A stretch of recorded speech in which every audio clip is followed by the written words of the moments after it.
Hello?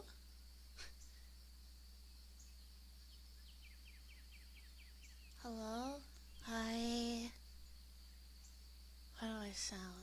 Do I sound okay? Can you hear the... Can you hear the cows? Ooh, volume low. Volume low. I can turn it up, but you're gonna get white noise. Is this okay? There's white noise. Is the white noise, is it bad? You can turn it up on, okay. Yeah, there's even a horse.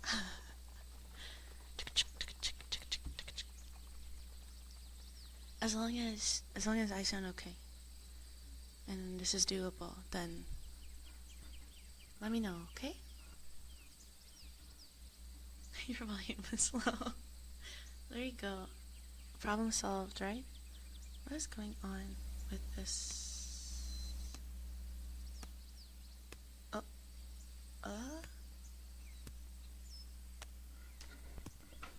I'm not sure what's happening here, the audio.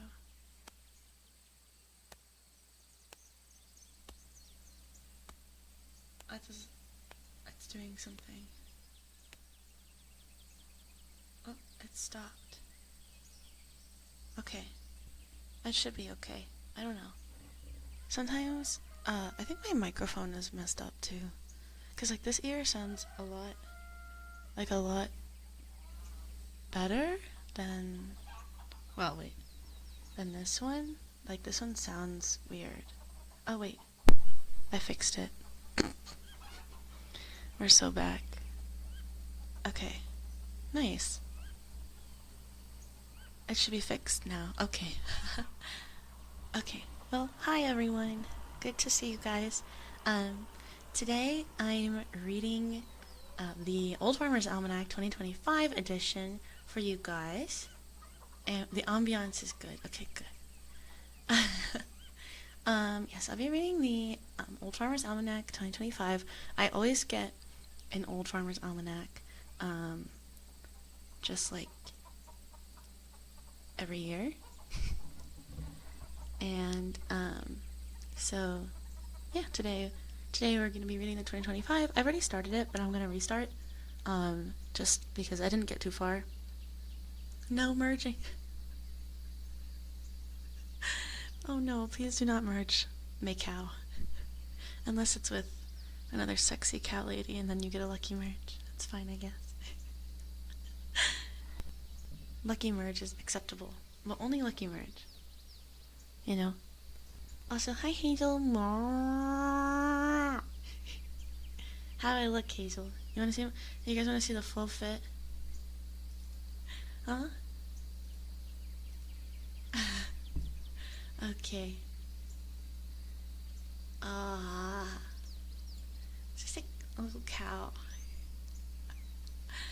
Except my model's thighs are bigger than the cow thighs, so, and I forgot to remove my thighs, so... Why is my wire doing that?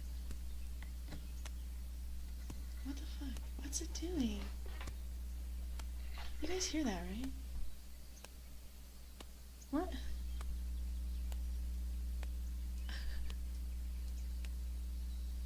Anyways. Good lord. Horrifying, but it sounds like clapping. No, you guys are so foul. You guys are so foul. Do not plap the shark. No. You mean the Minotaur? Are we talking about the milking thing again? This is all Hazel's doing. Okay. Do you guys prefer me kind of like this? Like kind of far? Or do you guys like ASMR where it's a little bit closer? Like a little bit more intimate?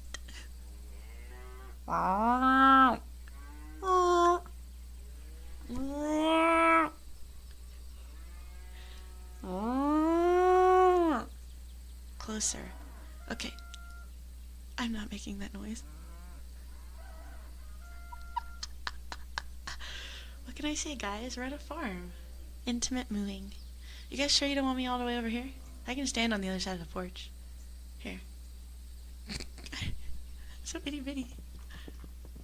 Here comes the horse again. Peter! The horse is here. The horse is here. Oh.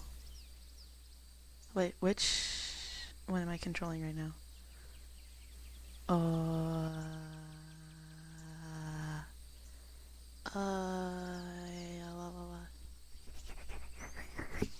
I don't really know. It's fine, I suppose. It's fine. It's fine, guys. Everything is awesome. Okay, I'm gonna start reading. Okay.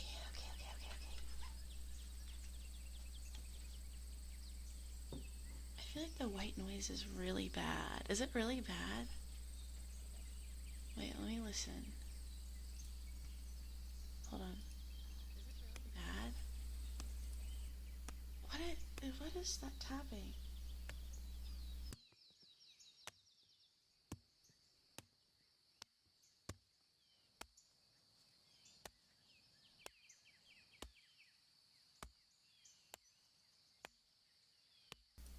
Guys, I found out that the plapping noise is actually the farm audio. I'm so sorry. It's actually the farm audio. It's doing that, and not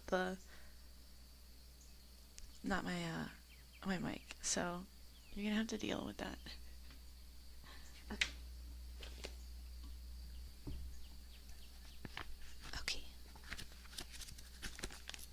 I'm gonna break open this book now. Oh shit, hold on. Okay. The Old Farmer's Almanac, 2025. Calculated on a new and improved plan for the year of our Lord. Okay, there's a lot of contents. There's adventure, astrology, astronomy, advice, amusement, calendar, 2025 trends. We'll have a lot of fun with that one.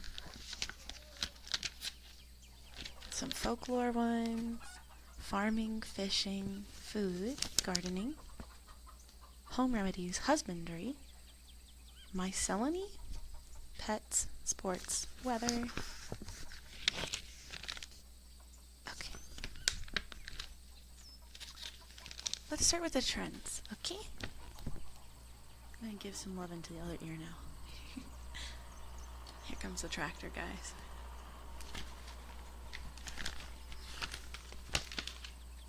Yo.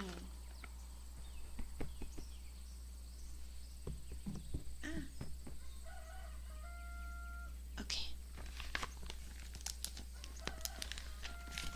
My Selene is so hot. I'll be praying for you. Okay. Let's begin. Reading in the dark is bad, isn't it? Should I get my lamp for this? Oh, I should probably get my lamp. See, I think that's the...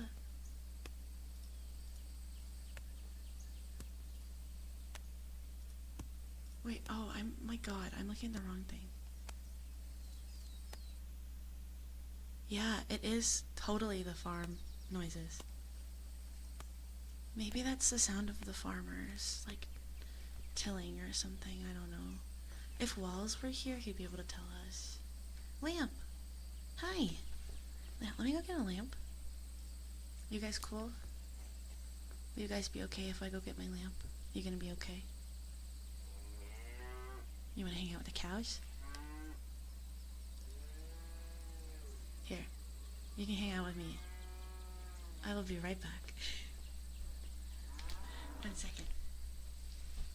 Oh, I became disfigured. Hold on.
so back. Okay. Where were we? I'm raising my desk up so that the microphone is easier to speak into. Okay. Let's start with some trends, shall we?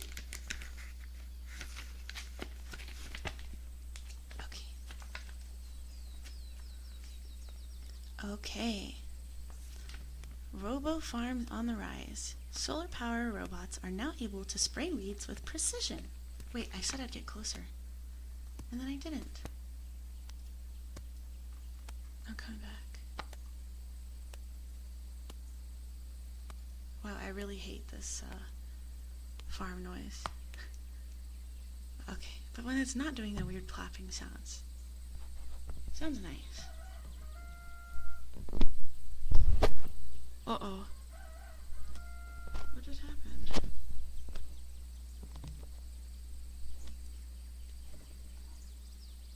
Oh, something looks weird in my microphone.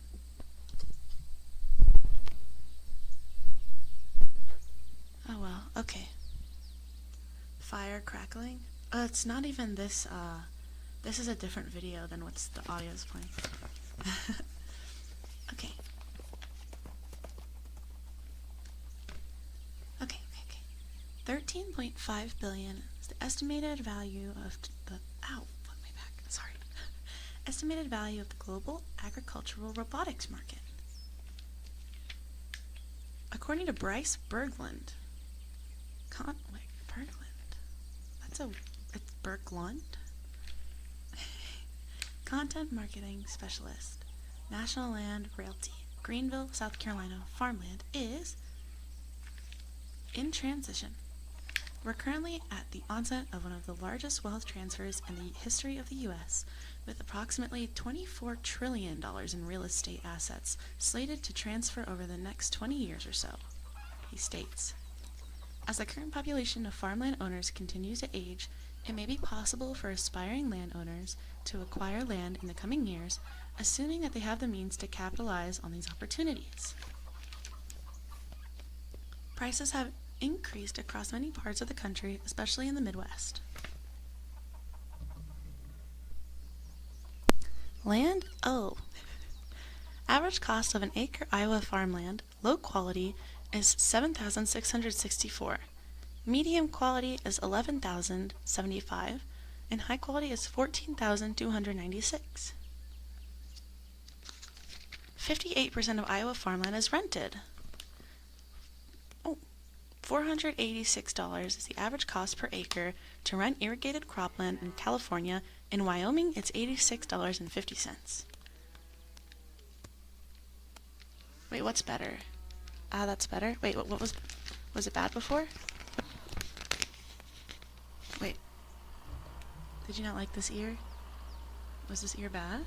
Like, what's... Should I turn it up a little bit? I think that this microphone is... This ear's messed up. I think this left ear. It's fine. I turned it up a little bit. Let me know if it sounds better.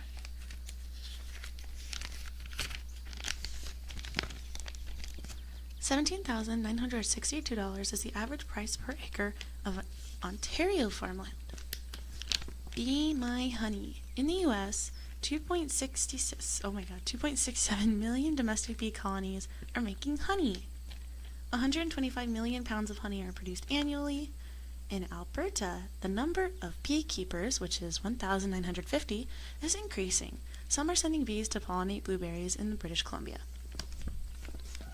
And then $105.6 million is the annual value of Albertan honey. Scientists are using bee vectoring with specially designed hives to allow bees to transport trace amounts of naturally derived pest control powders to flowers. Farmers are adding hedgerows with native plants along field edges to attract beneficial insects and controlling pests naturally by installing structures like songbird and barn owl nests, as well as raptor perches. And then we've got by the numbers, 1.9 million farms and ranches in the U.S., 153,101 farms and ranches using renewable energy like solar panels. 116,617 farms selling directly to consumers. 296,480 producers under the age of 35. 58% of farms have at least one female decision maker, and 463 is the average acreage of farms and ranches. And this comes from the USDA 2022 Census of Agriculture.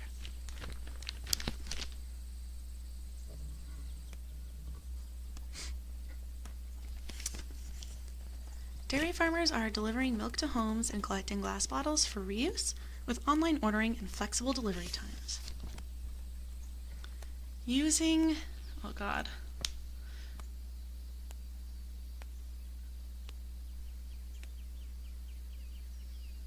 I'm going to try to pronounce this. Photovoltaics, solar panels floating on water, and hydroponics. Sure. Teaming up with restaurants. In Toronto, farmers are growing heirloom tomatoes and other crops, for sale to local chefs who then create dishes featuring them. Repairing their own tractors. Policymakers are introducing legislation requiring manufacturers to make available necessary parts and software. By far, most people in the U.S. who farm want to be described as a farmer, with a much smaller percent preferring the terms farm operator, producer, or grower. And this is from Iowa Farm and Rural Life poll. Buzzword is edimentals, which are plants that are both edible and ornamental. Photovoltaics. Floatovoltaics. Okay. Oh.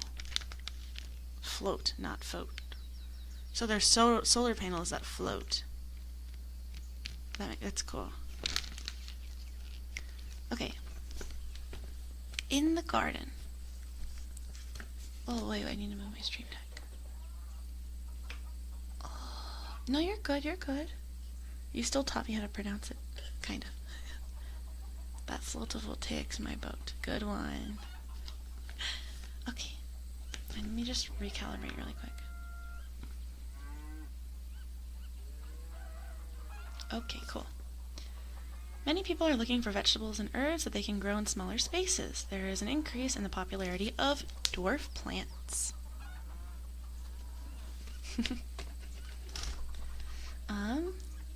Okay. Where do our gardeners grow? 75% grow in their yard, 30% on balcony, 21% indoors, 2% in a community garden. And then, what do our gardens grow? 76% flowers, 55% vegetables, 50% houseplants, and 30% fruit trees.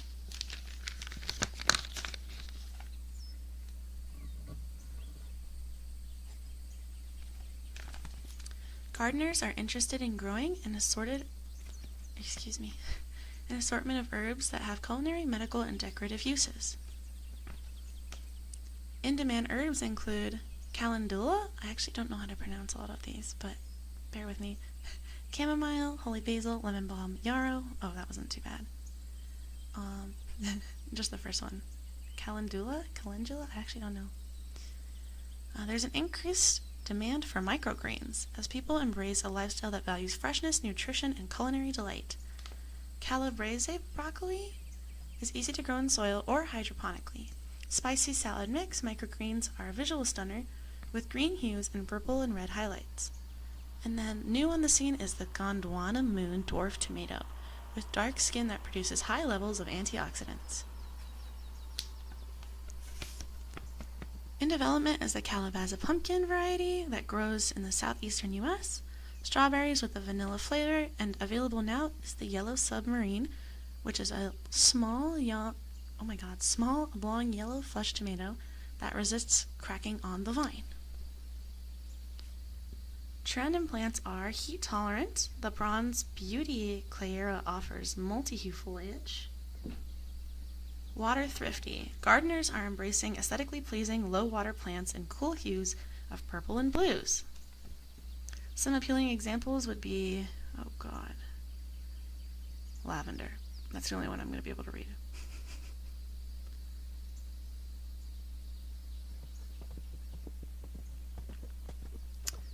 Gardeners are opting for a mix of perennials and annuals to have flowers blooming at any given time in early spring and late fall.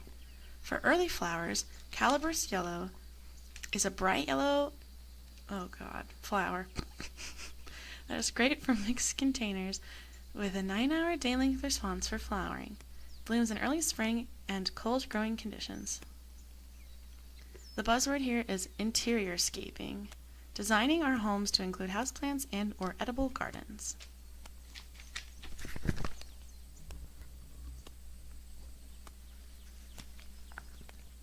For a moonlight garden, silver swirl Centaria, sorry, I actually don't know plants very well, is a drought tolerant with wavy leaf edges on silver white foliage to brighten up front of the border plantings even at nighttime. For flowers until frost, passion fruit trailing lantana produces a huge number of multicolored blooms and never cycles out of flower. To provide food and shelter for pollinators when they need it the most, not just in the peak season, we're planting snowdrops for the early season and turtlehead asters for the late one. Urban gardeners are minimizing tilling, not leaving bare soil, using plant diversity to build resilience, creating microclimates, managing stormwater runoff, and conserving water. Gardeners, this one is tree size matters, by the way. Gardeners are choosing shorter, columnar trees to better fit smaller properties, to frame an entrance, or to add vertical interest. Well, there you go, guys. See, small is good. First edition series Standing Ovation Serviceberry offers snowy white flowers and edible fruit in the early summer. Kindred Spirit and Regal Prince are hybrid oaks with compact foliage that are suitable for sites with plant space constraints. Tree size queen, you're foul. Foul. New gardeners are starting quick maturing plants from seed in order to harvest homegrown vegetables within a month or two. Quick Snack Cucumber produces handful of small, crisp, sweet cucumbers over a few weeks. It can be grown inside near a sunny window for a handy, healthy addition to a sandwich or salad.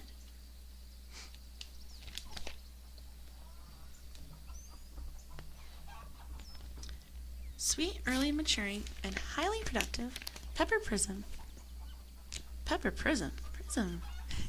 is perfect for salads or being stuffed. Prism? Perfect for being stuffed? Sharing is caring. To reduce food waste, as well as to meet the neighbors, folks are placing excess homegrown produce in front of their home, posting their location on a digital map, and waiting for people to come pick it up. Candlefire okra, warrior onion, and Antares fennel, along with herbs like purple basil or culinary sage, are beautiful as well as consumable. In low light, there are more and more low light houseplants in the market today and at affordable prices, and as partitions with a strategic row of hanging plants of varying lengths, creating a living curtain effect.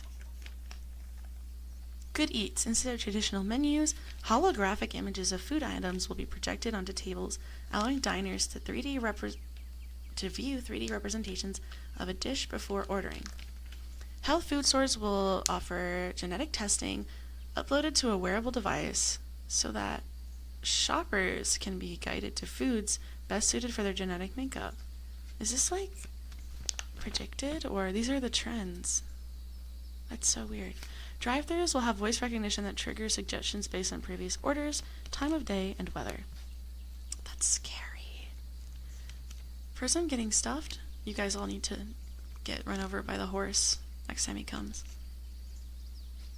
Grocery stores are using AI to determine the risk of an item expiring before being sold, marking down items accordingly, and alerting people via apps about food that's about to expire.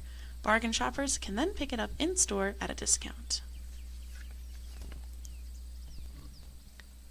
People are talking about virtual reality dining experiences.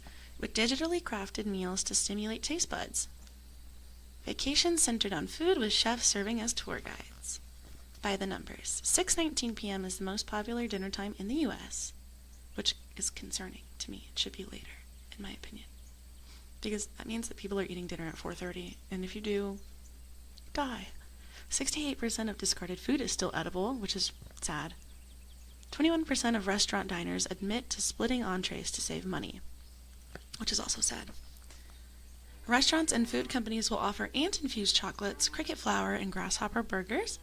Algae will be used in pasta and spirulina-infused beverages, except to see... Oh, excuse me. Wow, the text is really small on this, by the way. Expect to see green-colored dishes on the menus. Our animal friends. This one's really surprising to me. The French Bulldog has been steadily rising in popularity and has finally eclipsed the Labrador Retriever. The love for Frenchie shows no signs of stopping as their adaptability, portability, and friendly disposition make them irresistible.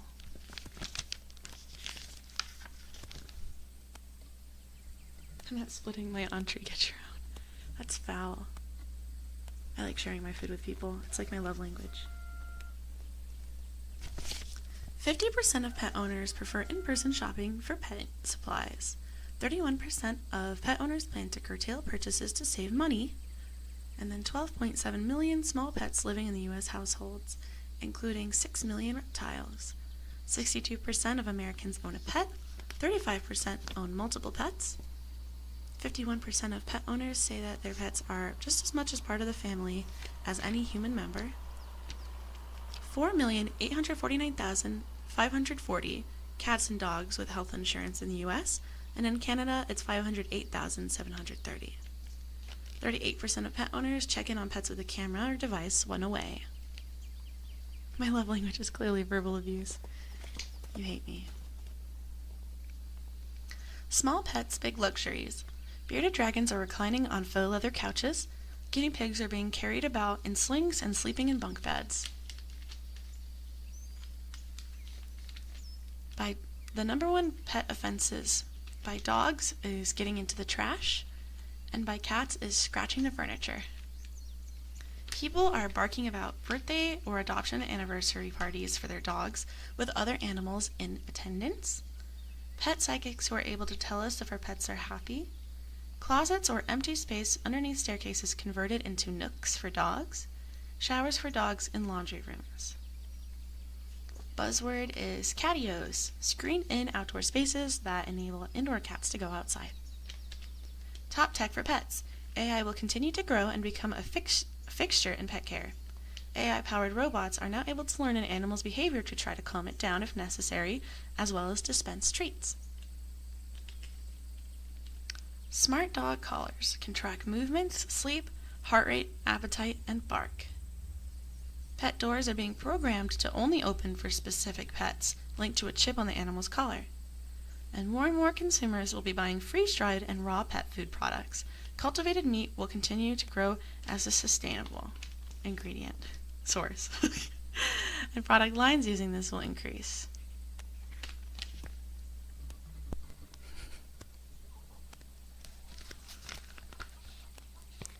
Periodontal disease, which is common in pets, especially smaller ones, can now be detected earlier. A new 10-second test administered to awake dogs and cats determines the best timing for a dental cleaning. Until recently, the treatment of feline diabetes required daily insulin injections. Fortunately, new drugs in the form of daily pills or liquid can now be used to manage blood sugar levels. Buzzword is yappy hours, social events for dogs with treats, sprinklers, or small pools, etc.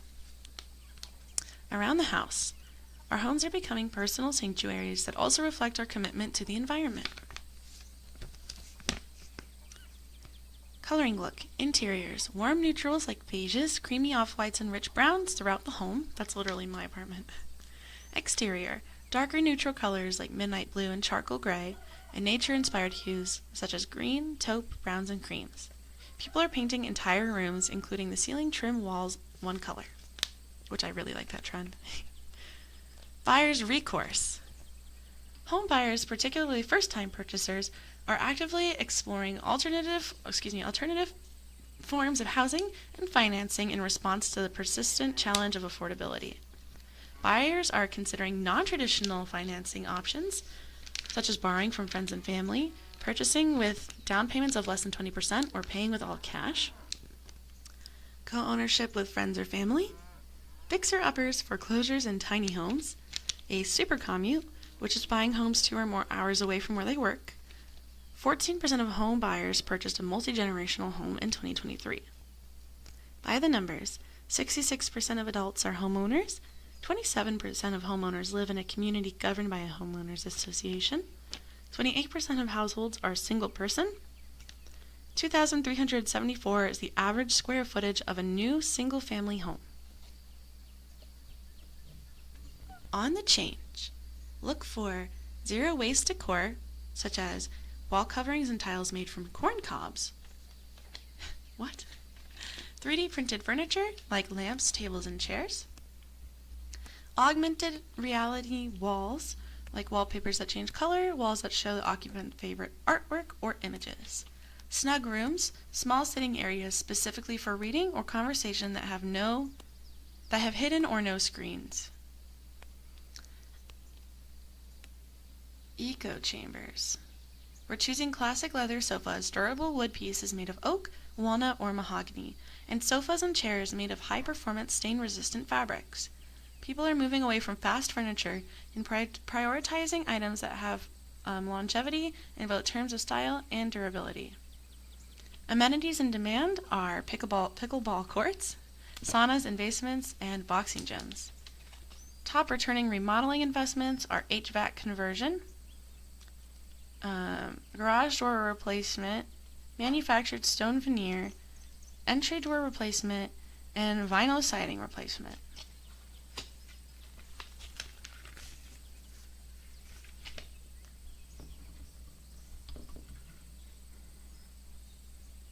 Culture. Shared neighborhood space, gardens, pools, and workspaces are becoming more popular. Checking account. 2024, I can't read. 24 is the number of electronic products in the average home.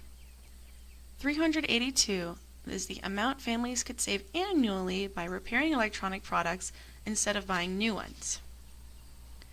Device that makes us the most happy in our homes are game consoles, and devices that make us the least happy are smart refrigerators. People are getting casual clothing like t-shirts, shorts, jeans, swim trunks, professionally tailored, tattoos of barcodes that play songs when scanned. Kindness pays. 17% of respondents have paid someone else's bill. 19% of American flyers have given up their seat to someone else during the previous 3 months. Hitachi, let's just say, would not make me the most happy. Because they stopped working. Okay, anyways, top places where U.S. adults see acts of kindness. At the grocery store, places of worship, at home, and in their neighborhoods. People are talking about couples paying for hawks or falcons to deliver rings at their wedding ceremonies, repurposing historic metal truss bridges as pedestrian or bike bridges, or relocating them to private residences for preservation. By the numbers, 48% of Americans have a passport, 66% of U.S. consumers don't consider themselves tech-savvy, and 43% of people surveyed said that the middle seat passengers are entitled to both armrests. Money matters. Consumers are buying experiences instead of more stuff, and are buying less stuff overall, reflecting an emerging minimalist mindset. Folks are taking concrete steps to meet financial goals. People are budgeting for travel, using their tax-sheltered accounts, moving to more affordable communities, looking at variable mortgage rates, focusing on job security, and comparison shopping for financial products, says Lisa Hanam, executive editor of Money Sense. People are talking about no-spend months, where they spend only on essentials and cut out all luxuries. The top states in which to retire based on affordability, well-being, healthcare, weather, and low crime are: number 1, Iowa; Number 2, Delaware. Number 3, West Virginia. Number 4, Missouri. And number 5, Mississippi. Buzzword is tip shock. I always experience tip shock. No, I'm kidding. When people learn that gratuity is expected for a service that hasn't required one before. By the numbers, 81% of U.S. workers think that a 4-day work week would be more productive. 187 is the average value of unused gift cards, vouchers, or store credit held by an American. 18% of U.S. adults tip less than the suggested amount or not at all when presented with a pre-entered tip screen. $810 average monthly earnings from a side hustle. 13 hours is the average time a U.S. adult spends doing taxes. $1,967 is the median monthly rent paid in the U.S. And $731 is the average annual amount that U.S. families spend per child for after-school activities.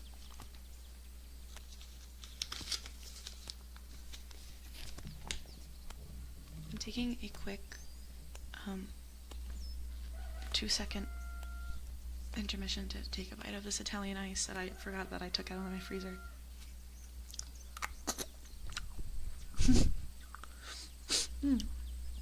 Quick shower.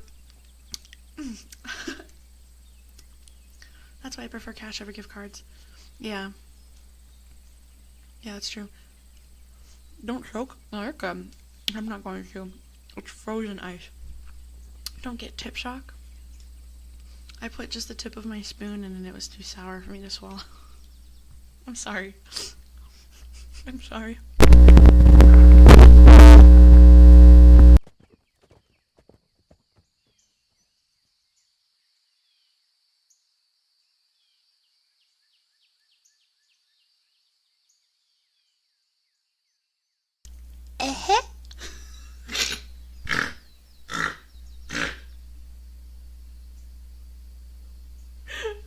Now that was a tip shock. I'm sorry. I'm sorry. I'm so sorry. You're grounded. Right after the spoon tip comment. I'm sorry. Get your mind out of the gutter, guys. That was wholesome. I'm just eating Italian ice. Oh my god, is that a Homestuck reader in my chat in 2025? I support you. I support you.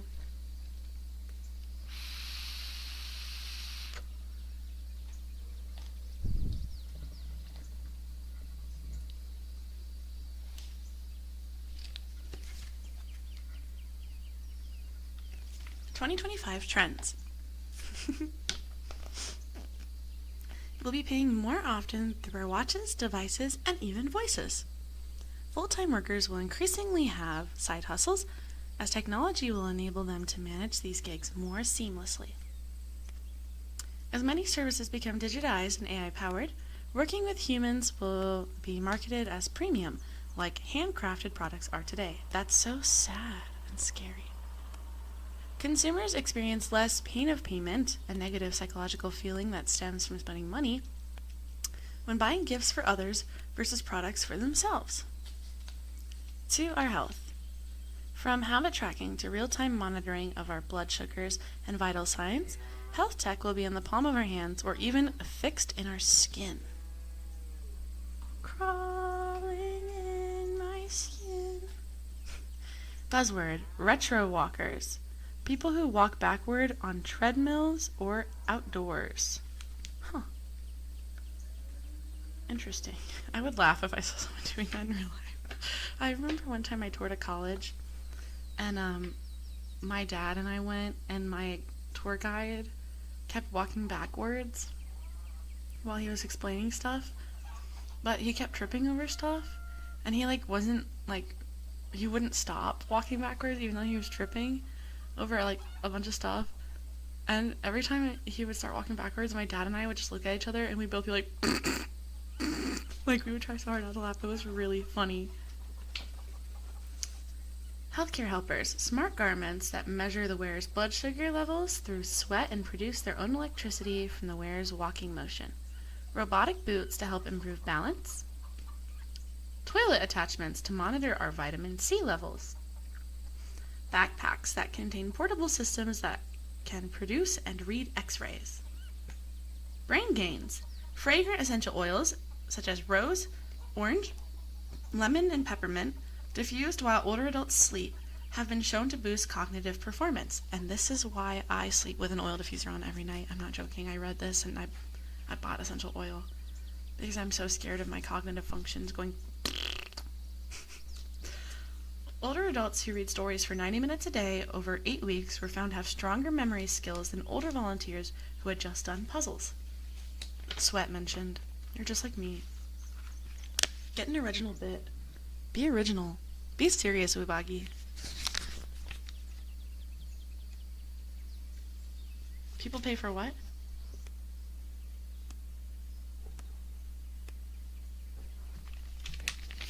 For what?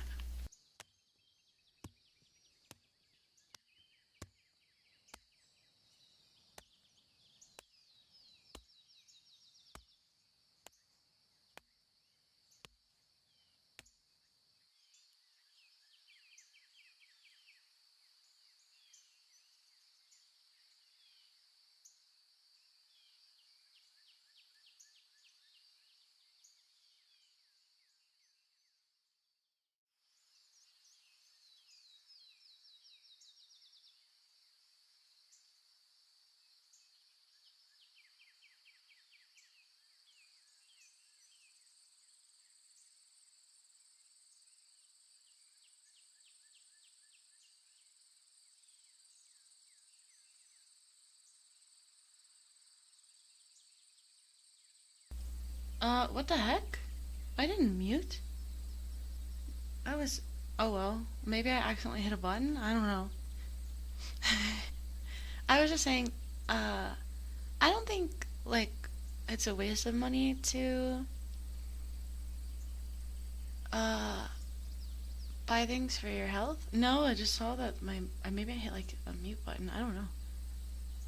I guess it just depends. Like, if you feel like it's gonna help you monitor your health, thank you so much, Barrow. Welcome. Thank you so much for being a new member. Thank you. I appreciate it so much. Welcome. And enjoy your stay. Mooded is part of the theme. Exactly. Sorry if that was too loud. I'll try to be quiet.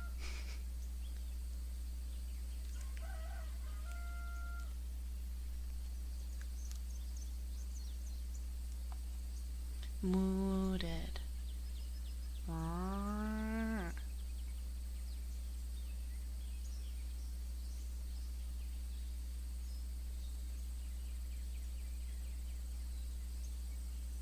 Okay. The toilet thing seems bizarre. Yeah, I guess if you're somebody who struggles with vitamin C, though, it'd be good to monitor it without having to get, like, blood work done all the time. I don't know. Older adult volunteers, average age 74, had better cognitive function, and those who volunteered several times a week had the highest levels of executive functioning. Men who regularly participate in recreational angling have average age enjoyers, like, fuck yeah, have better mental health, and the more often they fished, the better became their well-being. Behavior self. People increasingly recognize that most chronic diseases are also driven by lifestyle behaviors, not genetics, and are committed to replacing unhealthy behaviors with healthy ones. By the numbers, 1,000 additional steps taken by people on days when they drank coffee. 30 minutes extra sleep for folks after days when they didn't drink coffee, versus drank as much as desired. 10 minutes extra time spent as a family at the dinner table that results in kids eating another serving of vegetables or fruit. That's actually really cute. You know, I used to eat dinner at the dinner table every single night until my dad passed away. So until 2020. Every single night. I mean, obviously there were exceptions, but like every single night was the expectation, at least 5 times a week. Dinner at the dinner table. Nobody got to leave early. and then my sister and I would clean. That's how you do it. That's how you do it.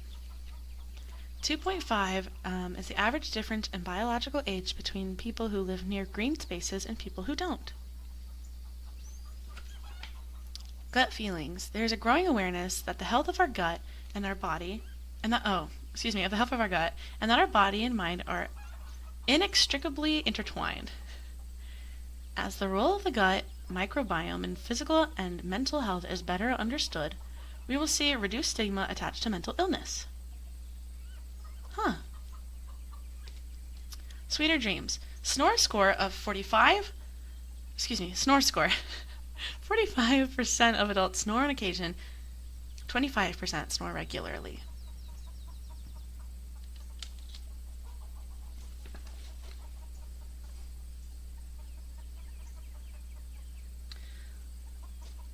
Yeah, unfortunately, if you can afford to live by a green space, it's good.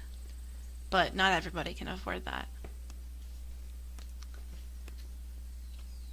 In development are mattresses that sense trouble in falling asleep and then send a signal to external players to start playing soothing sounds such as rain or crashing waves, coordinated with massage motors. Guys, I need this, by the way. I need a new mattress. Hotels are offering soundproof walls, mattresses that regulate temperature, and totally dark rooms. Wearing socks to bed helps more quickly lower core body temperature, resulting in falling asleep faster and staying asleep longer. And actually, ever since I read this, I started falling asleep with socks on. Go ahead and cancel me. Buzzword is feed forward. Employer comments to workers focused on their potential. Oh, instead of feedback. That's so millennial.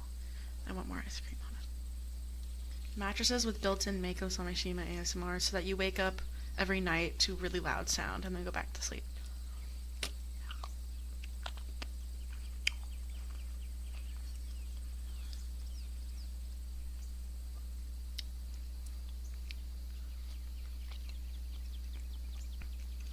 It sounds like you're buying the wrong sized socks.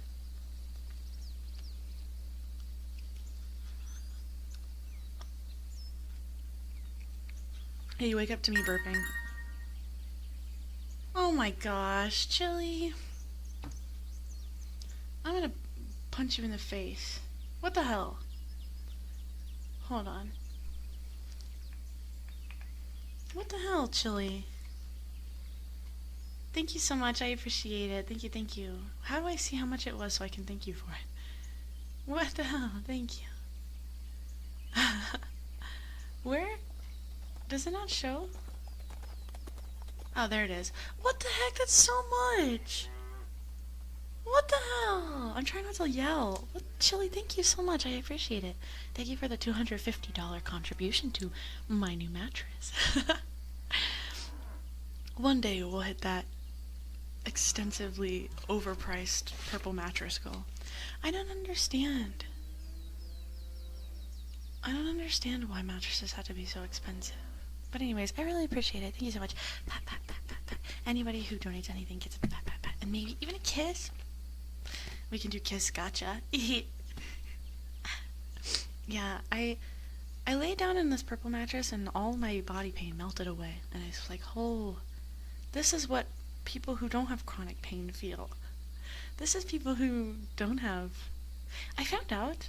Oh, never mind. I think that's stupid. Never mind. If your skin is sensitive, I wonder...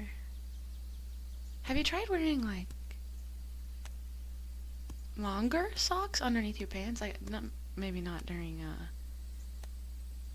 not during when you're wearing shorts, but, like, when you're sleeping, or... No, tell us. Well, I was applying for some jobs, and they all classified fibromyalgia as an autoimmune disorder, which I had never heard before.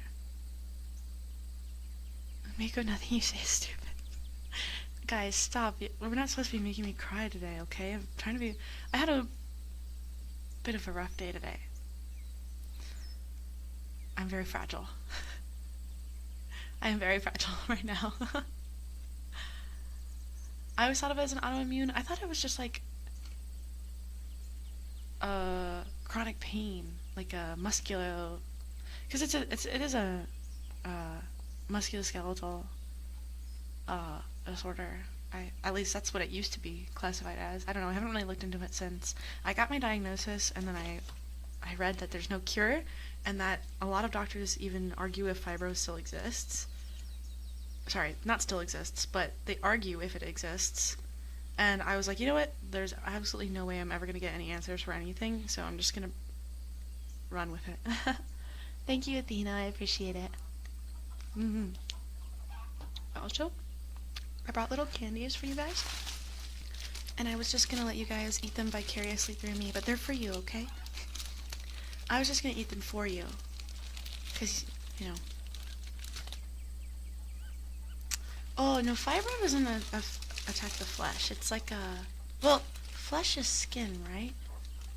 It's the muscles, and also it's the neurons processing pain differently. Okay, so this is milk chocolate. I don't like milk chocolate. And the rest is all Reese's. You guys want a milk chocolate truffle bar or a Reese's? You guys let me know and I'll eat it for you. Yeah. They're yours, they're for you guys, but I'll just absorb all the calories for you so that you guys don't get them. Flesh is any soft tissue. Oh. Well, then I guess you're right. It's like... I don't know. It sucks. I'm in pain all the time. Literally all the time.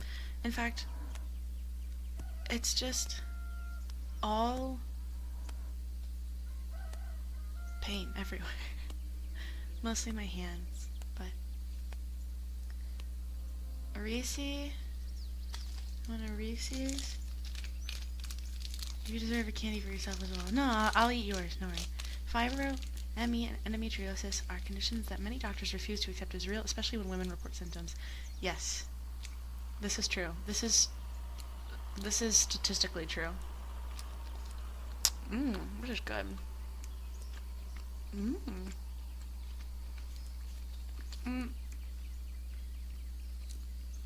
Yeah.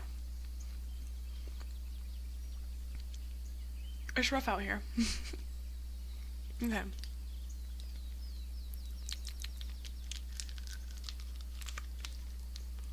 What candy? The Reese's. Guys, Dunce wasn't paying attention. You can taste it. Oh good, that means I don't have to spit it out onto chat.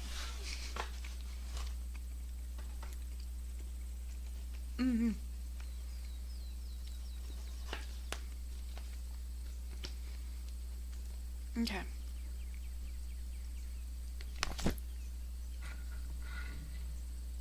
Commit unalive for my sin. Good. No. At work, the outdoor boom will extend all the way to the outdoor home office. People will work from balconies, in gardens, or even in the woods. Hot jobs. Empty nest couches are giving advice. Coaches, my God.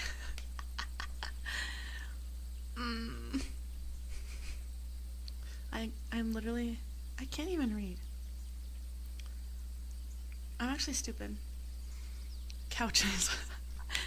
Empty nest coaches are giving advice to parents whose offspring have left for college.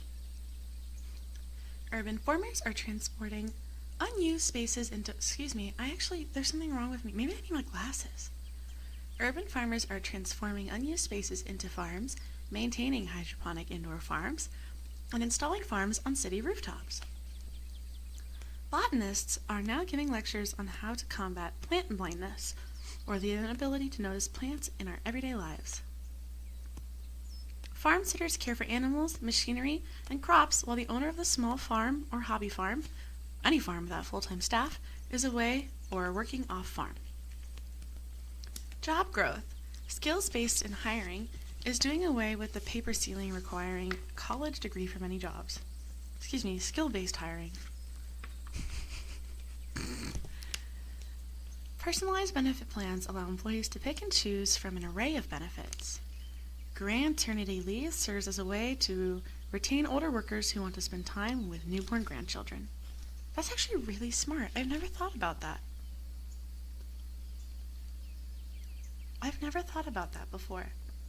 It's like, if you think about it, I'm sure a lot of older people like retire so they can spend time with their grandkids because they're like, oh, like I'm gonna quit my job now because my grandkid was born, and I guess that has to do more with like a grown-ups, or sorry, grown-ups as if I'm not an adult. Older people who are close to their kids and grandkids. But I think a lot of families move back home once they have kids so that they can get help from their parents. Yeah, if they live in the same city, absolutely. Oh, that makes me, think like if I ever had kids, I would definitely want to be by my family. Because my mom really wants grandkids. And I know she would be a really good grandma.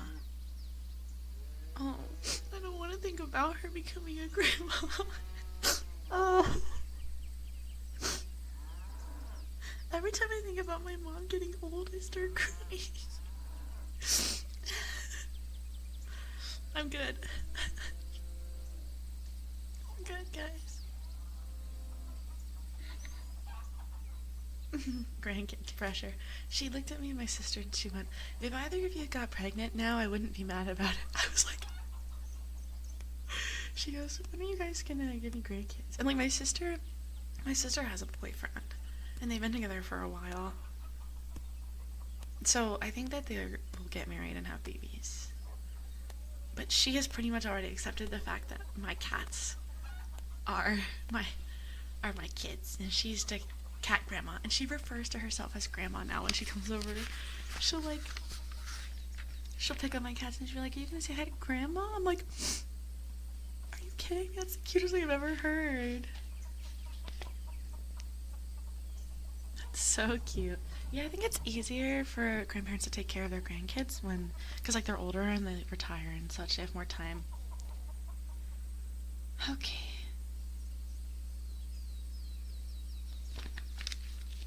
Where are we on now?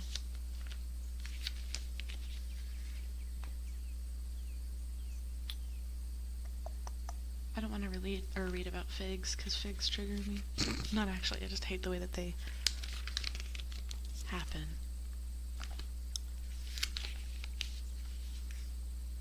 This is all just like articles about specific flowers. I think we would be okay to skip some of these. I'm gonna read you The Tortoise and the Tomato, plus other little known tales from your favorite veggie's surprising past. Okay, you ready? During its short history in North America, no vegetable has been more vilified, prized, or mythologized. Mythologized. Mythologized. Guys, that's not an easy one. Mythologized. Mythologized made more sense to me than mythology. Wait, no, I'm wrong.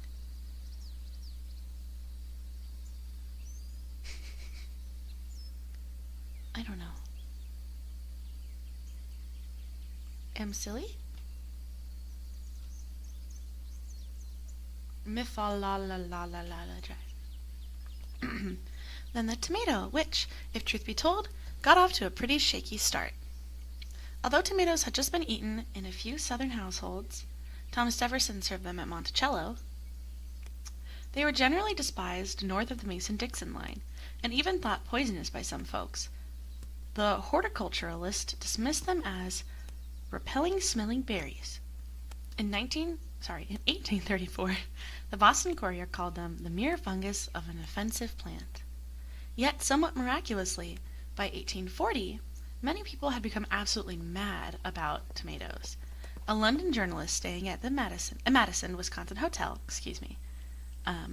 complained that tomato was the word, the theme, the song from morning till night, including breakfast, when his fellow diners dressed them with sugar, molasses, or mustard. I essayed to follow suit, the newspaperman wrote, and was very near refunding the rest of my breakfast upon the table. So how did this tomato go from reviled to revered in just a decade? The tomato fortunes began to rise in 1834 when an itinerant Ohio physician named John Cook Bennett brought the vegetable to national prominence in the United States after publishing a lecture given to his medical students that had made wild health claims for the tomato, including that it could prevent cholera, which had arrived in America just 2 years earlier. Reprinted in hundreds of newspapers, Bennett's assurances were an irresistible balm for anxious and newly health-conscious Americans, who were already enthusiastic consumers of the various cure-all patent medicines, whose advertisements filled the back pages of newspapers and almanacs. The Tomato Pill Wars. One of these often questionable products was the American Hygiene Pills, which were peddled by a Brunswick, Ohio patent medicine salesman named Archibald Miles. Wait, hold on, there's a little myth thing down here.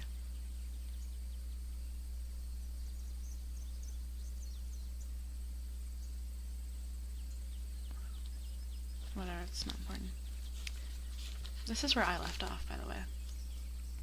In 1837, Miles had a chance encounter with a physician, likely Bennett, who suggested a strategic name for Miles' pills. Miles consequently awarded himself a medical degree, or perhaps bought one from Bennett, who was reputed to sell them for $10. I want one. And Dr. Miles' compound extract of tomato was born. Advertisements claimed that the pills cured dyspepsia, jaundice, bilious diseases, gravel, rheumatism, coughs, cold, influenza, I don't even know how to pronounce that one, nervous diseases, acidic stomachs, glandular swellings of all kinds, costiveness, colic, headache, etc. Not to mention cholera and syphilis. The magical ingredient was, Miles claimed, the concentrated extract from the tomato, which has its peculiar effect on the hepatic or biliary organs, that is, the liver. In truth, its peculiar effect kicked in a little lower. The pill was essentially a laxative. The product sold so successfully.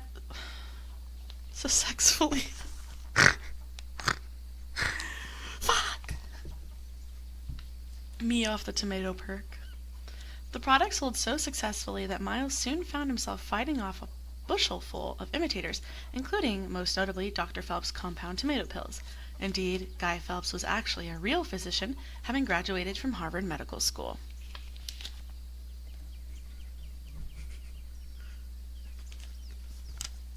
If the pill's name sounded familiar to Miles, it was because his New York distributor was the pharmaceutical firm Hoadley, Phelps and Company, the Phelps being Guy's brother, George, which explained why Miles had not sold a single box of his pills in the largest market in the country. The feud between Miles and Phelps grew uglier than a tomato hornworm, with each side accusing the other of cheating, lying, patent infringement, and endangering the public by producing pills containing calomel or other forms of mercury. The Hartford Courant, examining Guy Phelps' invoices in 1839, found orders for licorice, aloe, gum arabic, cinnamon, alcohol, and greens and yellow pigments, but hardly any for tomatoes. Phelps, in turn, had Miles' pills analyzed and reported that they only contained aloe, rhubarb, pepper, and some essential oil. The mudslinging continued, benefiting competitors such as Halleck Tomatoes, Panacea, and Dr. Payne's compound tomato pills, until the tomato pill market collapsed in 1840, having fallen victim to the mistrust sowed by Miles Phelps' feud, the tapering of the cholera epidemic, and the panic of 1837, a lingering financial crisis that made health elixirs a luxury that few could afford. By then, the tomato had firmly taken root in America's diet. Recipes were abundant, breeders were developing new, tastier varieties. Breeders?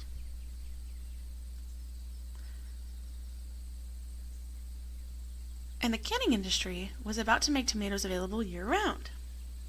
Cleaning up the joint.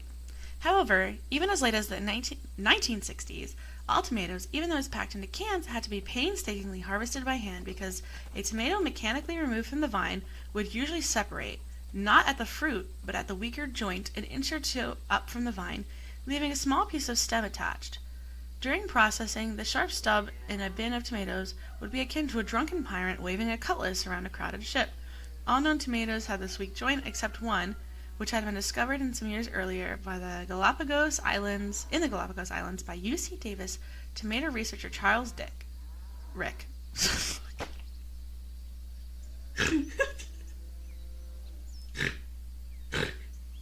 Charles Rick. Excuse me.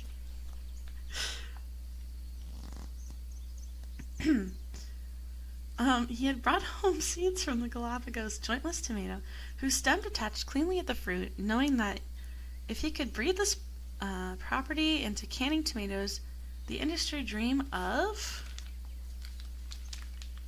creating a mechanical harvester which could yank plants out of the ground and shake loose the tomatoes could be realized. Timeless tips for growing tomatoes. Basil is said to improve the flavor of tomatoes and to deter insects such as whiteflies. Plant close by. Lay red plastic mulch around tomato plants to hold the soil's heat and increase productivity. Pinching off the suckers from tomato plants will delay the first yield and result in slightly fewer fruit. However, the size of the tomatoes will be larger and overall weight of the fruit per plant will be greater. For delicious tomatoes, pour a cup of beer around the roots of the plant blossoms. After the plant blossoms. Repeat once a week until fruit are ripe. For better flavor, withhold water from tomatoes for 3 days before harvesting. Okay, we're continuing with this Rick guy. The problem, though, was that Rick couldn't get his seeds to germinate, and so he thought to try feeding them to a Galapagos giant tortoise, knowing that a journey through a local fauna's digestive tract was sometimes required for seed viability in the wild. Rick mailed the seeds to a colleague who kept a pair of Galapagos tortoises in his backyard. When he received the scat back a month later, true to their reputation, tortoises are slow in every regard. Eureka! Here were seeds that would germinate. The jointless trait was subsequently bred into commercial varieties, and today almost all American canned tomatoes have been harvested by machine. Is there another vegetable that has as many stories to tell? Oh wait, is America's favorite vegetable actually a fruit? In 1893, the tomato stood trial as a U.S. Supreme Court deliberately at this very question. By decree of honorary... Is it honorary justice?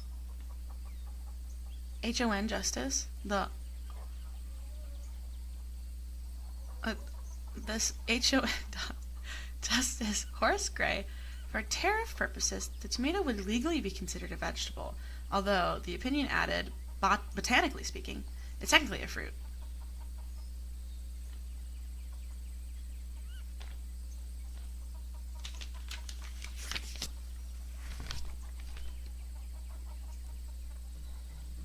You're not chicken, right? Then why haven't you started a backyard flock? By Chris Leslie. In recent years, the Bohemian suburban family with a chicken coop has gone from being rare to being everywhere, for a good reason. While chicken keeping has its challenges, it comes with many practical and emotional benefits. I haven't bought a carton of eggs at the supermarket since my first flock came of age in 2018, and, given the superior flavor and nutritional value of backyard eggs, I don't miss the store-bought ones. These days, more and more people are coming around to this way of thinking. Back in 2010, the U.S. Department of Agriculture declared urban chicken keeping to be a growing phenomenon, and that all indications are that it has continued. While chicken keeping... Oh, we just read that. Okay. To grow. Excuse me. Many hatcheries report unprecedented interest selling out of eggs and chicks in the spring of 2020, and then again during the egg price boom in 2022. Read on to find out why you should start your brood yesterday. Why you should have started your brood yesterday. Why haven't I? Because, bitch, I live in an apartment.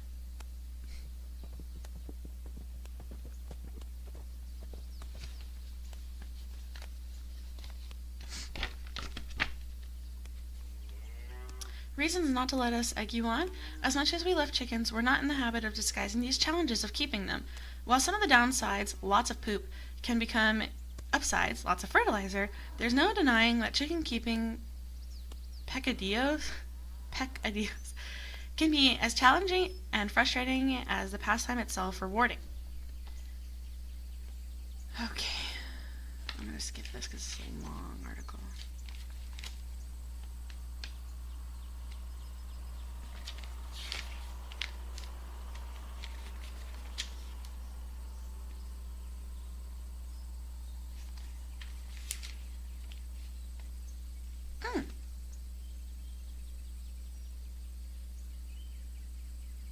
Oh. Raclette. It's just an article on cheese. Where does it continue? It says continued, but the next page is...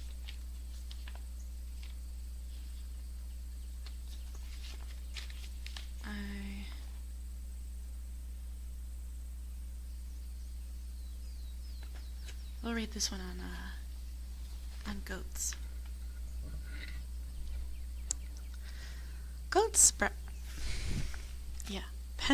Pendragon Farms in Cambridge, Ontario. Goats are browsers, not grazers. Unlike other ruminants, they would rather nibble on tree leaves than forage with their heads down. The preference is a tendency that third-generation farmer Brianna Miller uses to her advantage when she lets her Pendragon Farms herd of 100 Kiko goats loose to browse on a variety of plant species. On her 10-acre farm near Cambridge, Ontario, she's witnessed her goats obliterate common motherwort, buckthorn, and creeping bellflower, to name just a few invasive species. These Kiko goats have grit in their personality, says Miller.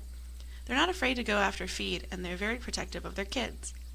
Known for their hardiness, New Zealand-origin Kiko goats first appeared in Canada as recently as 1998. They thrive in an outdoor environment year-round as long as shelter is provided during harsh winters and muddy springs. Since her first purchase of Kiko goats more than a decade ago, Miller has been perfecting her rotational grazing program. For one thing, she's planted Little Bluestem, a native grass species that forms dense mounds 18 to 24 inches tall, an attribute attractive to the browsers. Every 3 to 5 years, in the fall, she broadcasts nitrogen-fixing clover seed to rejuvenate the pasture. In 2022, she installed high-tensile strength fencing so that she could divide her acreage into strips and rotate the herd to a fresh pasture every day or so. These pastures have come back to life with rotational grazing, Miller points out. The system has worked so well that she's introduced cross-species grazing, with goats first to munch, then horses, then ducks. The preferred diets of the animal species are mutually exclusive, which means that each pasture species ends up being totally utilized. Miller sells her pasture-raised goat meat to the halal market in southern Ontario. With more pasture fine-tuning, she aims to enable the doubling of her herd.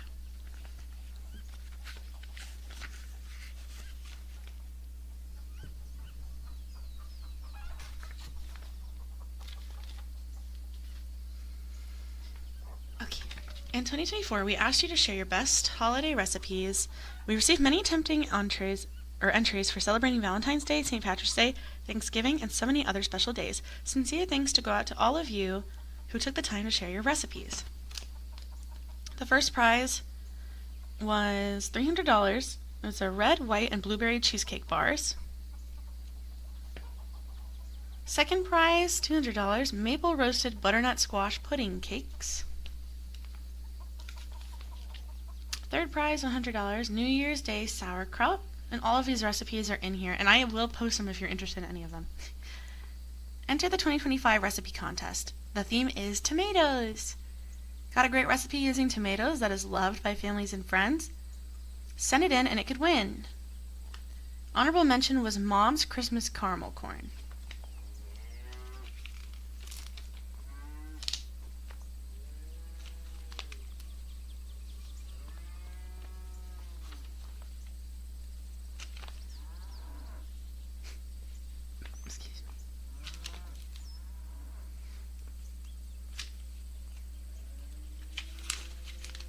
Jeez, they wrote so much about avalanches. And then there's some marketplace stuff. Okay, and we're getting to weather now. Winter 2024 to 25. So it looks like Pacific Northwest is cold, snowy. just a little bit below that is mild and dry, with the bottom of California being mild and wet. Areas like, I'm trying to describe this map. Areas like Arizona and New Mexico will be cool and wet, and areas like Colorado and Nevada will be mild, snowy, cold, snowy. It looks like the Midwest, like literal actual Midwest, will be cold and dry or mild and dry, but as you move more towards like Indiana, Tennessee, Ohio, you get mild, snowy, cold, snowy. South of that, like Louisiana and Alabama, mild and wet. Florida is cool and wet. And then the eastern side is mild and dry, cold and dry. Yeah. Summer 2025, PNW is cool and dry. A majority of the west and midwest is hot and dry. Looks like Michigan and Indiana and Tennessee and Kentucky and Ohio are hot and rainy. And then like Vermont and Delaware and all of them are hot and dry. And then Maine is hot and rainy. Okay. Oh, I could have just read this. We are currently moving from, wait. Is this the right page to read from? Oh, okay, now we're good. We are currently moving deeper into solar cycle 25, which is expected to reach its maximum around July 2025. High solar activity levels will have historically been linked to warmer temperatures on average across Earth, although this relationship has become weaker in recent decades. Meanwhile, solar cycle 25 has been steadily increasing in intensity and has already exceeded the peak of solar cycle 24. Oscillations are ocean atmosphere weather patterns recurring over long periods. In addition to expecting a neutral ENSO, which is El Niño Southern Oscillation, or even a La Niña, a warm Atlantic multi-decimal oscillation, and a cool Pacific decimal oscillation. We're also watching solar activity and equilateral stratospheric winds known as the quasi-biennial oscillation. Some or all of these factors may cause the polar vortex to displace southward this winter, releasing added cold shots into North America. We're getting cold shots!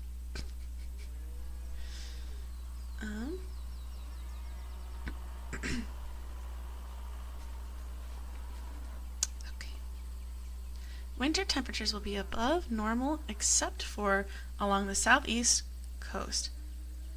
In much of Florida, the Ohio Valley, and western Great Lakes, from the southern high plains into the desert southwest, and in western Washington. Precipitation will be near to below normal everywhere but in the southeast, Florida, deep south, high plains, desert southwest, much of the Rockies, most of California, western Washington, and central and western Hawaii. Snowfall will be near to below normal everywhere that normally receives snow, except from the Delmarva to the central and southern Appalachians, in the southeast and western Ohio Valley, from the western high plains into the Rockies and Great Basin, in the desert southwest and mountains of the Pacific Southwest, and in western Washington and in southern and western, Alaska. That was a lot. Spring temperatures will be above normal from the Atlantic coast and the northern Florida up into the Appalachians, eastern Great Lakes, and eastern Ohio Valley. From the deep south and Texas, Oklahoma up into the heartland and upper Midwest, from the high plains and the intermountain west into the Pacific Northwest, and in Alaska and eastern Hawaii. There will be near to below normal elsewhere. Skies will be drier than normal in New England and southern Florida, from the western Ohio Valley and the lower Great Lakes into the northern upper Midwest, from the southern plains into the heartland and northern high plains, and along much of the Pacific coast and near to wetter than normal elsewhere. Summer will be hotter than normal, except for near to, why is this, I feel like this ear is really bad, like this side. Okay.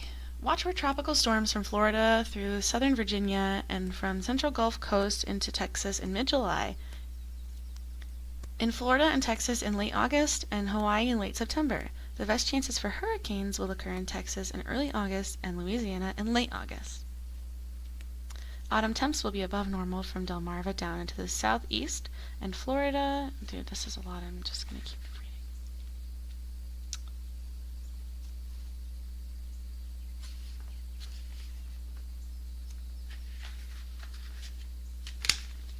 reading. Eclipses. There will be 4 eclipses in 2025, 2 of the sun and 2 of the moon. Solar eclipses are visible only in certain areas and require eye protection to be viewed safely. Lunar eclipses are technically visible from the entire night side of Earth, but during a penumbral eclipse, the dimming of the moon's illumination is slight. See the Astronomical Glossary, page 110, for explanations of the different types of eclipses.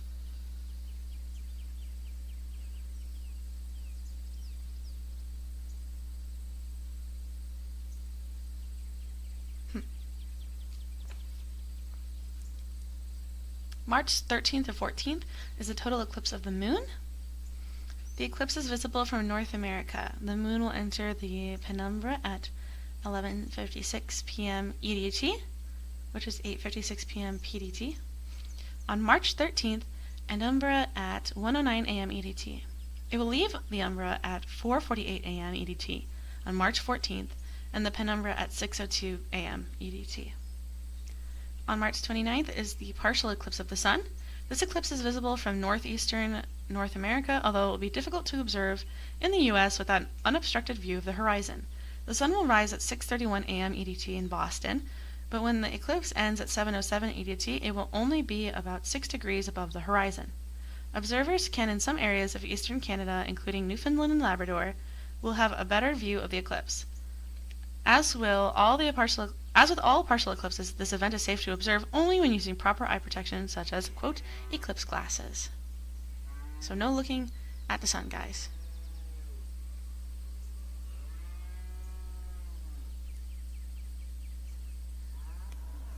Okay, no looking at the sun.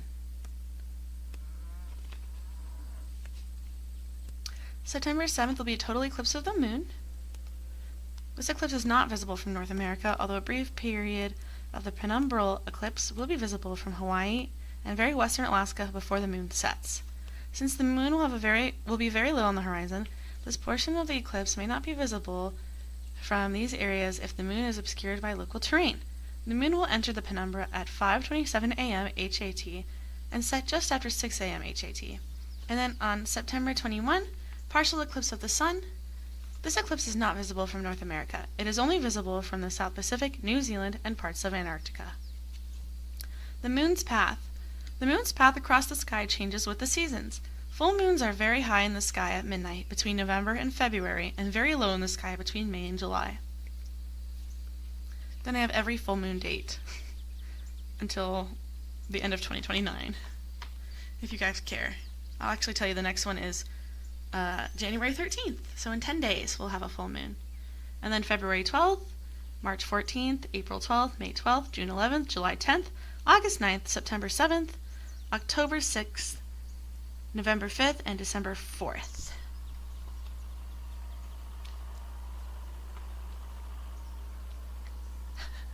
New blood flow breakthrough helps men enjoy strong, long-lasting intimacy at any age.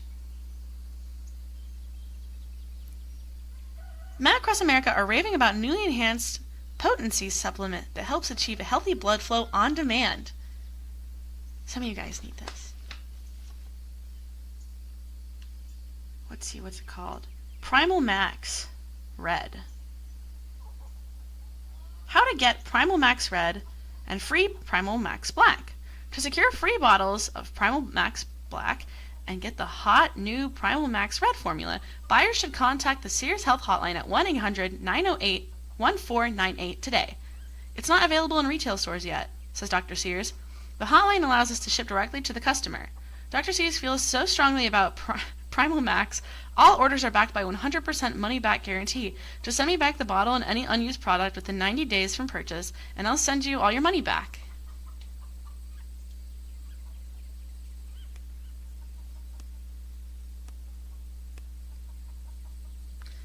Call now at 1-800-908-1498 to secure your supply of Primal Max Red and free bottles of Primal Max Black. Use promo code OFAPMAX. There's no word. There's no fucking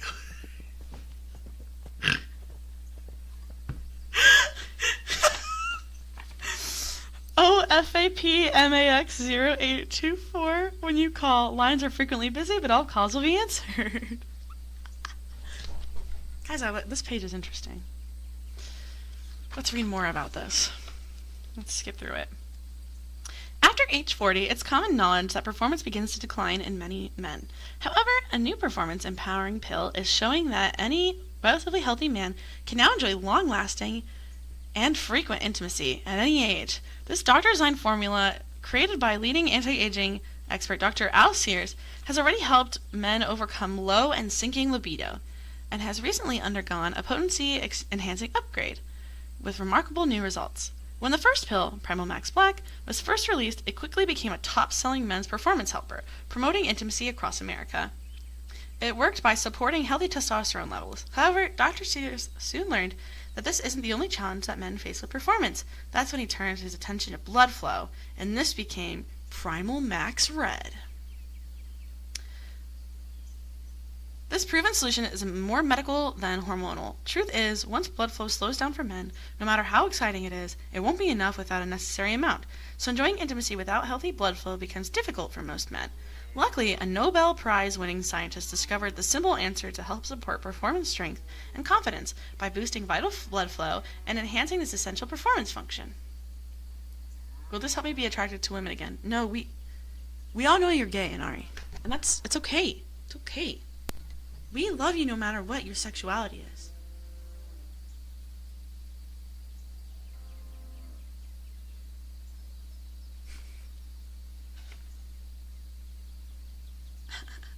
There was a class action lawsuit against the product. Crazy. That's so funny. Wait, where was I? Using this landmark Nobel Prize as its basis, Primal Max Red enhanced healthy blood flow for untold millions of men around the world. Blah, blah, blah, blah, blah, blah, blah. Less than optimal blood flow can be a part of a huge problem that affects a lot of men, and it's needed to be addressed once and for all, so men would not dwell on it.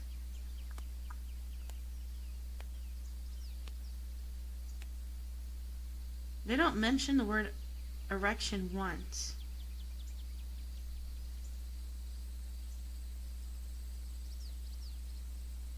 Where's the funny word?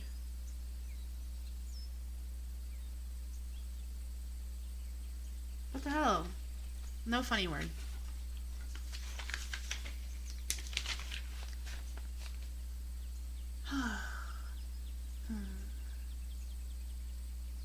Can't really show you guys that one. Adult diaper companies fear release of new $1 pill for bladder control. No more stress leaks. Is this a good year for turnips? We haven't gotten there yet. Actually, I didn't see anything about turnips yet. But Wiles, you missed a lot of the farming stuff already.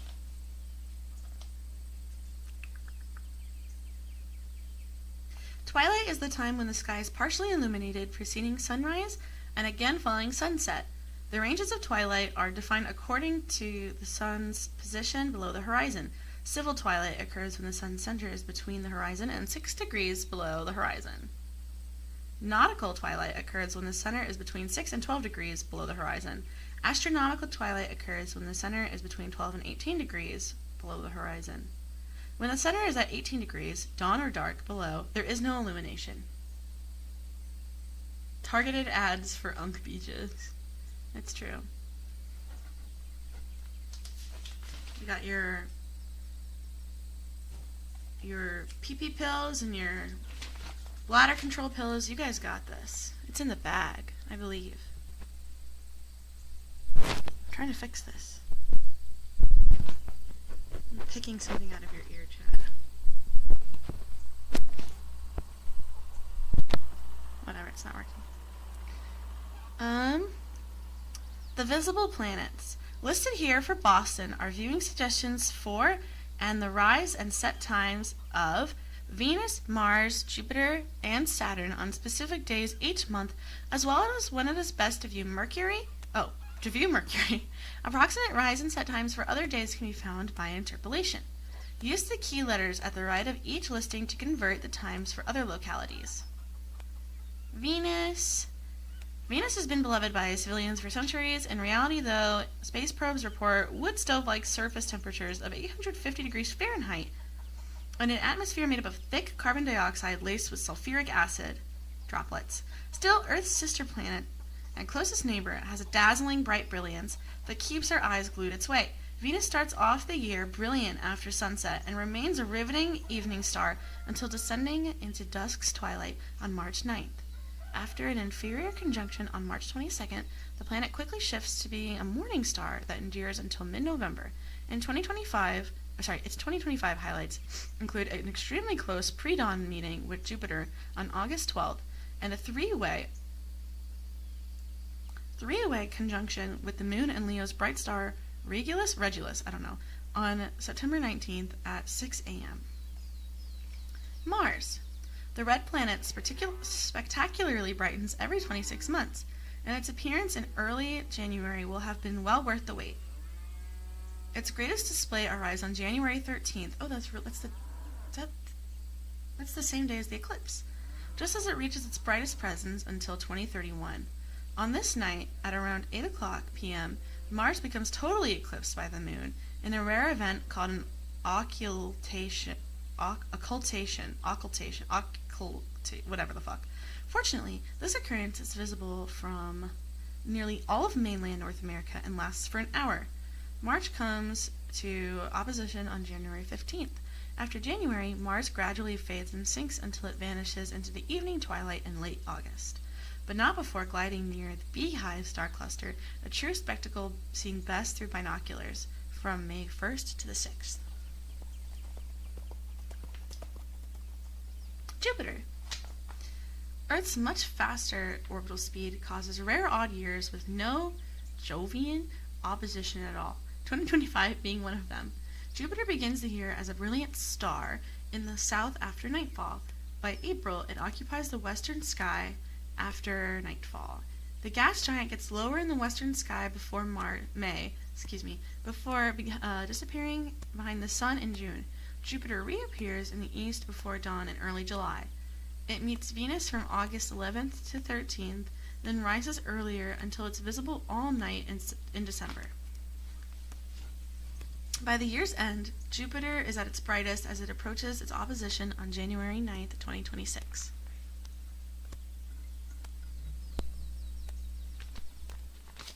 Saturn. The ring planet starts the year in the west at dusk. After meeting Mercury low in the west on February 21st, it's lost in the solar glare for 2 months.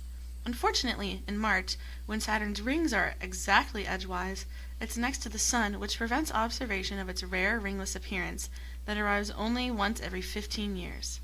Saturn returns as a morning star and gradually rises earlier until it's visible in August. Its opposition and closest approach occur on September 21st, when its rings will still be nearly edgewise to our view, and its southern hemisphere will be tilted our way. For the rest of the year, Saturn remains visible most of the night. It meets the moon on October 6th and is the nearest, quote, star to the moon on November 28th and 29th. Edging rings. Edgewise. Wise edge.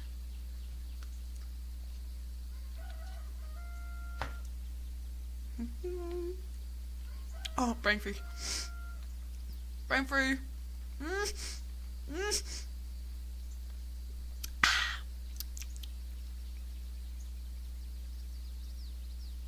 Oh.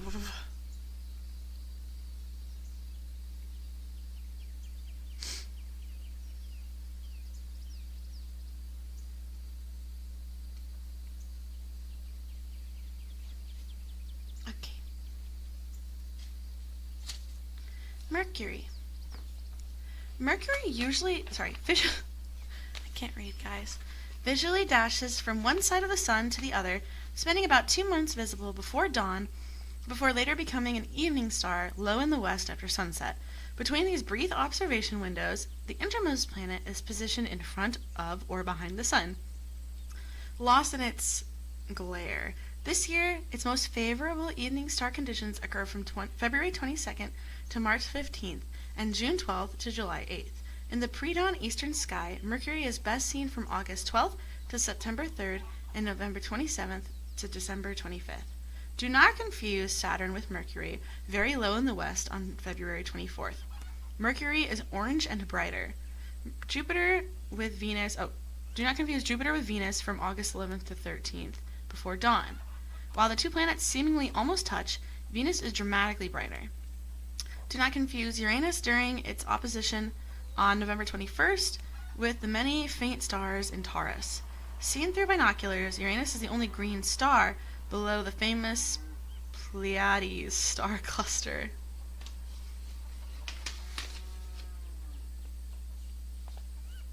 Okay, and then there's some astronomical glossary terms. But I think I might call it here. A lot of reading. We just made it through like a good third, maybe even a little more.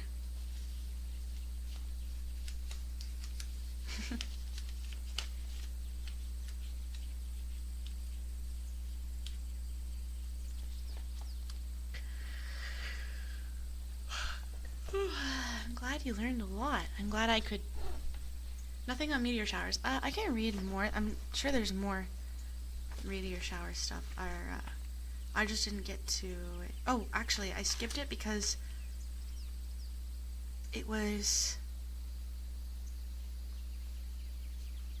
hard to convey to you guys.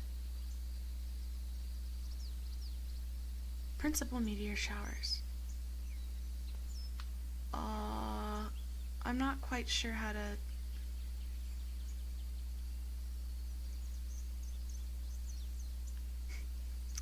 The shower is a quadrantid. Best viewing is pre-dawn, point of origin north. Date of maximum, January 4th. Numbers per hour is 25. I don't know if that means anything to you. If it does, I can keep reading them. There's a Lyrid pre-dawn meteor shower. Point of origin south. Date of maximum, April 22nd. Number per hour is 10. Associated comet is Thatcher. Eta Aquarid, pre-dawn, southeast, May 4th, 10. And that's Halley's Comet. Yeah, it's really.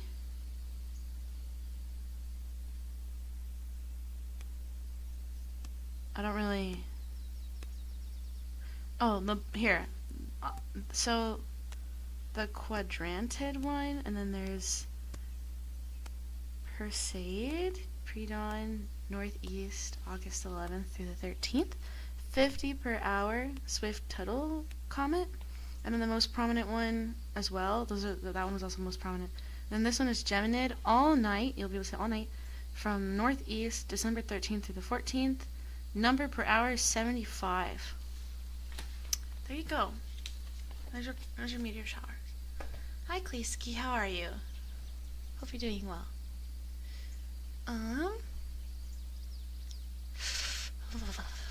Cold. My apartment is at 74 degrees and I'm still freezing.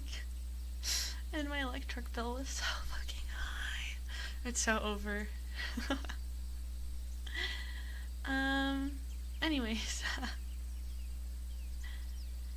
Of course. If there's anything that I missed or whatever, I'd love to. 74 is hot, bro. I'm so serious when I tell you that it's not hot in my apartment at all. I'm freezing.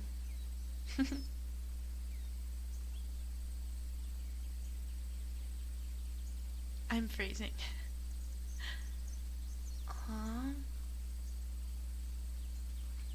Anyways. Oh, I was gonna do something and I forgot. Oh yeah. We're chilling. Well, thank you guys for hanging out with me and for listening to me talk about stuff I don't even know about. If I light enough candles, your apartment will warm up. I just need an oil lamp. Just carry around an oil lamp. All my windows are closed. I don't know. I actually have a fireplace. I kind of want to use it, but I don't know if that'll ruin my TV. It might ruin my TV. I don't know. Keep going? Well, it's been almost 2 hours. I don't know.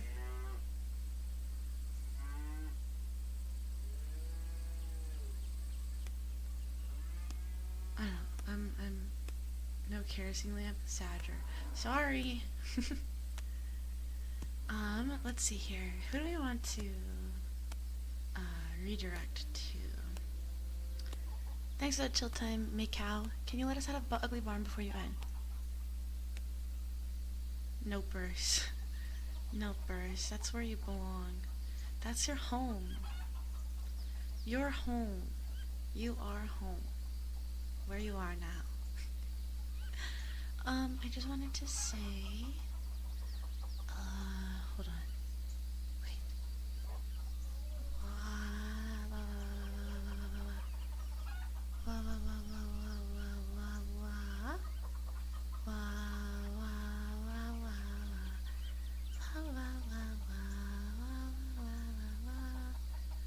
Oh. Oh. Hi. Oh. Aw, occupation, thank you so much. Thank you, thank you, thank you. I appreciate it. Thank you so much for the $5 super chat. Thank you, thank you. Can you blow softly in your ears? What do I get out of it? Huh?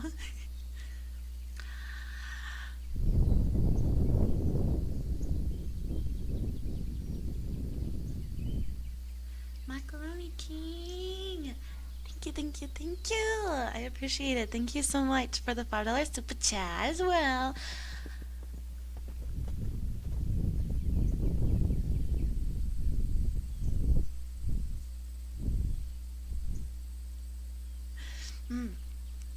I appreciate you guys so much, including all the super chats and also all the follows and also the contribution to my throne. I really appreciate all of it. It's been kind of tight. I have money in my savings, but I'm realizing now that I'm eating at my savings, living where I live. So even just stuff on Throne, that's less stuff that I have to spend for my apartment, and just stuff like that. I mean, even if it's really small, you guys, it's so greatly appreciated, and even you just being here, sharing my stuff, making funny videos, excuse me, or posting screenshots or making memes, and all of that just it means a lot. I think I have the best community ever, and I know that you guys will always be here, so I appreciate it. And yeah, I know I've not been the best streamer. I've been so inconsistent, and I know that bothers some people, and there are people who I miss that I see. I don't know, I used to see a lot around here, but I just want those people to see that I am working hard and that I'll be back. I'll be back to who I was, streaming all the time and making everybody proud. Nodders, nodders, nodders.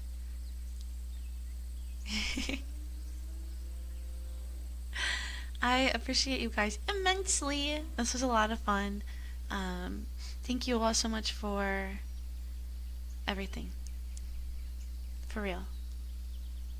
And thank you for all the support, and thank you for hanging out with me, and thank you for listening to me read about things that maybe a lot of us don't have to deal with besides Walls, who is a literal farmer. Anyways, I'll let you guys go. This was a lot of fun. I really like the setup of this stream. I just think it's super simple. I turn off alert sounds so they wouldn't deafen you. And it's cute. You're always working so hard, and I'm so proud of you, Princess. Oh, thank you. Yippee, freedom.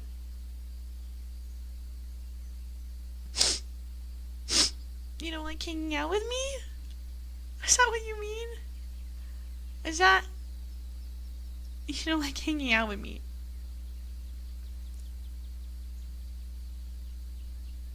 He hates me. Whoa. Mysterious red bar. Oh, fuck! That scared me! KP! KP!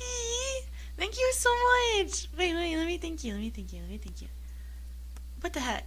How do I thank you for the contribution? Pause. It won't show up. KP, thank you so much for the $100 contribution to the mattress. Thank you. I really appreciate it. You guys are so sweet. Thank you so much. I really appreciate it. So much. Empty eye expression so good with this one. Eh. Huh?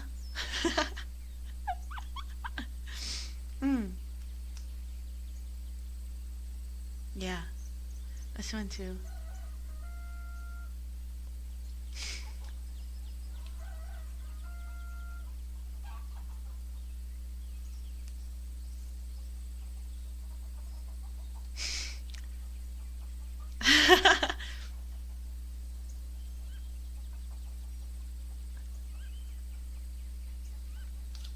Yeah.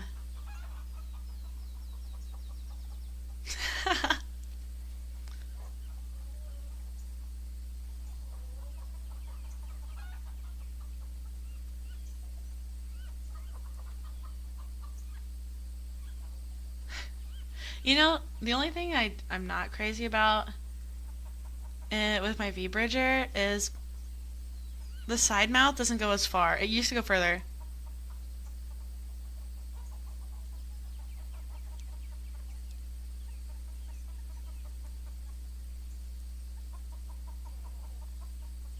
Oh well. Mako, when she sees what beaches are doing in Discord when she's not looking. Wait, what are you guys doing? Wait, what are you guys doing when I'm not looking? Are you being foul? Are you being disgusting? What are you doing? Alright, guys. I'm gonna head out. I'm gonna let you guys go. It's a secret, duh. You hate me. Hey, Squish! I hope you're doing well. Thank you. Sorry, I forgot I was doing an ASMR stream. Sorry. I'll make sure to give you guys kisses before I go. Okay, let's see who we want to read.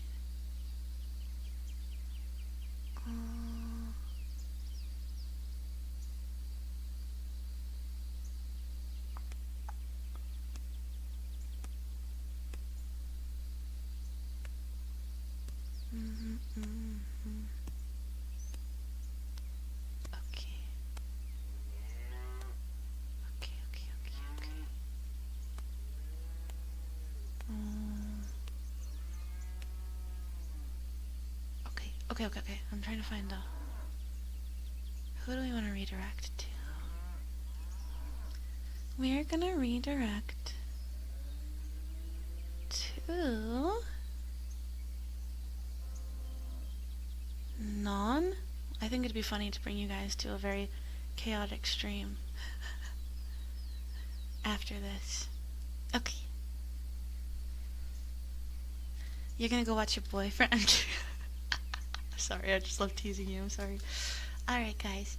I'm gonna give you guys kisses now. Why did my boobs get huge all of a sudden? Wait.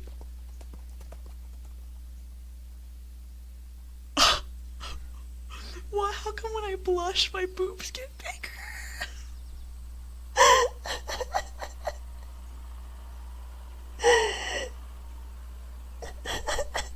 How come when I blush, my boobs get big? Whoa.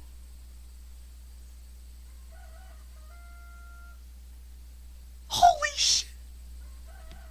Ovulating makes your breasts bigger. I think that must be it. I could be wrong.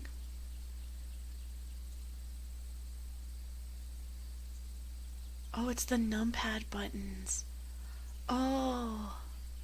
Zoom out a bit. You guys are sick and twisted. Okay, let's see what all of them do. Okay, Okay. Okay. Wait, let me zoom out a little more. Wait, this is foul. You guys are so gross. Okay. These are disgusting. You make me sick. Okay. Okay, okay, okay, okay, okay. Okay. So gross. Okay. This one covers up the hole. This one... I could have had these the whole time? Wait.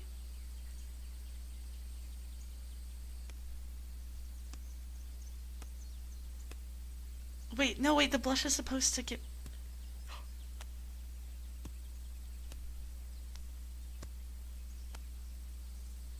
Whoa.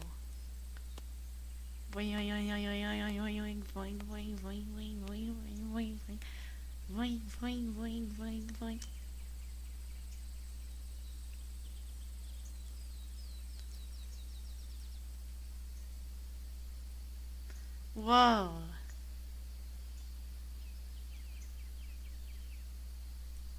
I guess... I thought these were the big boobs. I guess these ones are... The medium is premium? So this is the small? This is flat? And then medium? And then big booba. Dude, the nipples are about to pop out. I'm gonna feel like I'm gonna get in trouble. What are they? What's this one? Oh, that takes the tail away. Do these not do anything? Okay, so that's it. So it's just...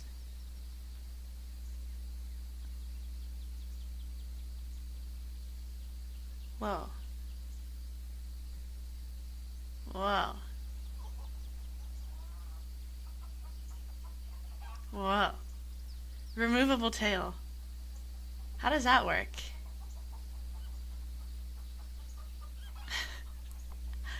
Okay, well, the more you know. I learned a lot today. I could have had big old milkers. It's Velcro, yeah. It's Velcro. I could have had full-on giant titties. Oh, it's because I turned off my heat because it was loud. That's why it's cold. Oh, fuck, I forgot. I'm an idiot. I'm actually so stupid. Because the white noise was so bad. Okay, well. Anyways, I think we know what time it is.